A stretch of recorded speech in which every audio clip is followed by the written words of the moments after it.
ఒక విషాదకరమైనటువంటి వార్త చెప్పుకోవచ్చు. భార్య మరణాన్ని తట్టుకోలేక ఎస్ఐ ఆత్మహత్య. 5 రోజుల వ్యవధిలో ఒకరి తర్వాత మరొకరు వీళ్ళిద్దరు కూడా చనిపోవడం జరిగింది. ఇద్దరు కూడా భార్యాభర్తలు. ఒకరేమో ఎస్ఐ, ఇంకోమో వాళ్ళ భార్య కూడా. అంటే 5 రోజుల వ్యవధిలోనే ఒకరి తర్వాత మరొకరిగా దంపతుల బలవర మరణం. కరీంనగర్లో విషాదం. అనాథలుగా మిగిలినటువంటి వారు ఇద్దరు కుమారులు.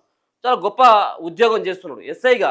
కరీంనగర్ 2 టౌన్ ఎస్ఐగా పనిచేస్తున్నటువంటి చంద్రశేఖర్, ఆయన భార్య అయినటువంటి దివ్య. సో కడుపు నొప్పి భరించలేక గన్నేరు పప్పును దంచుకొని తిన్న తర్వాత ఆమె వాళ్ళ తండ్రికి ఫోన్ చేసింది. దాని తర్వాత భర్తకు ఫోన్ చేసింది.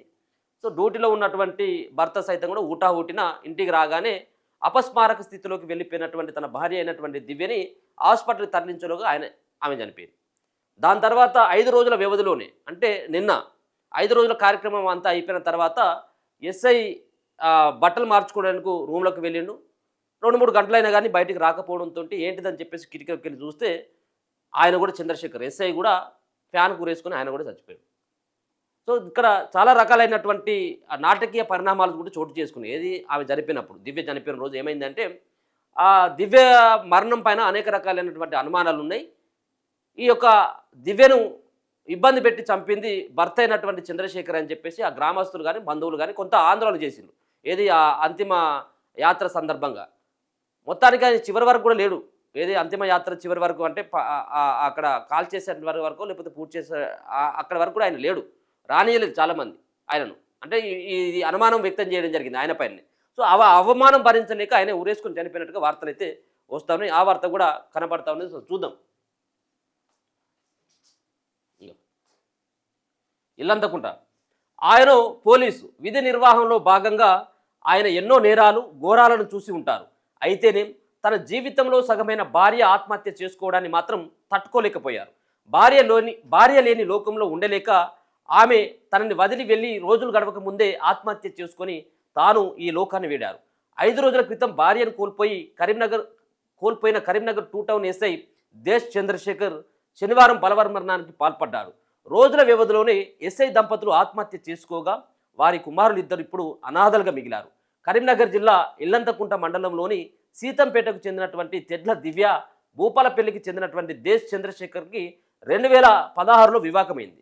వీరికి అశ్వత్థామ 10 సంవత్సరాలు ఉన్నాడట. అభిమన్యు, మంచి పేర్లు, అశ్వత్థామ అభిమన్యు 6 సంవత్సరాలు అభిమన్యు ఉన్నాడు. అశ్వత్థామ 10 సంవత్సరాలు ఉన్నాడు అనేటువంటి కుమారులు ఇద్దరు ఉన్నారు. కరీంనగర్ 2 టౌన్ పోలీస్ స్టేషన్లో ఎస్ఐగా పనిచేస్తున్న చంద్రశేఖర్ కరీంనగర్లోని హనుమాన్ నగర్లో తన భార్య పిల్లలతో కలిసి నివాసం ఉంటున్నారు. అయితే ఈ నెల 17న చంద్రశేఖర్ డ్యూటీకి, పిల్లలు పాఠశాలకు వెళ్ళిన తర్వాత దివ్య కడుపు నొప్పి తాళలేక గన్నేరు పప్పు తిని ఆత్మహత్యయత్నం చేసింది. గమనించినటువంటి కుటుంబ సభ్యులు ఆమెను కరీంనగర్లోని ఓ ప్రైవేట్ ఆసుపత్రికి తరలించారు. అనంతరం మెరుగైన వైద్యం కోసం హైదరాబాద్ తీసుకెళ్లగా చికిత్స పొందుతూ మరణించింది. దీంతో 18వ తేదీన దివ్య అంత్యక్రియలకు ఆమె స్వగ్రామం సీతాపేటలోని కుటుంబ సభ్యులు ఏర్పాట్లు చేసింది.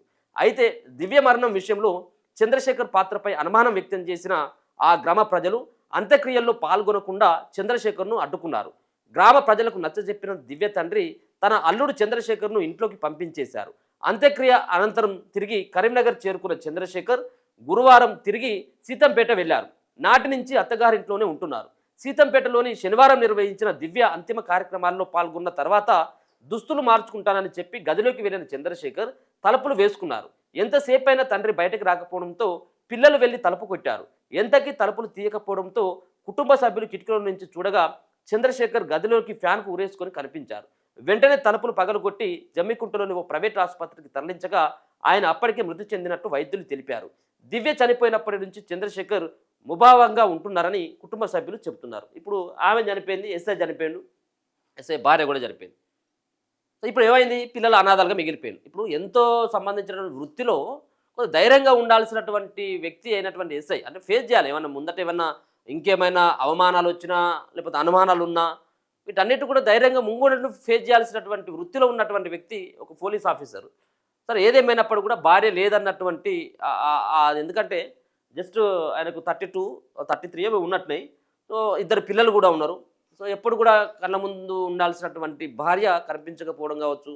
మరో పక్కన భార్య అంతిమ యాత్రలో కూడా అంటే అంత్యక్రియలలో కూడా పాల్గొనకుండా గ్రామస్తులు తనపైనే అనుమానం వ్యక్తం చేయడం తట్టుకోలేక అవమానం భరించలేకనే ఇటువంటి ప్రయత్నం చేసినట్టుగా తెలుస్తూ ఉంది. సార్ బాగానే ఉన్నారు, ఇద్దరు చనిపోయిన అయిపోయింది, మరి ఇప్పుడు పిల్లల పరిస్థితి ఏంటి పాపం?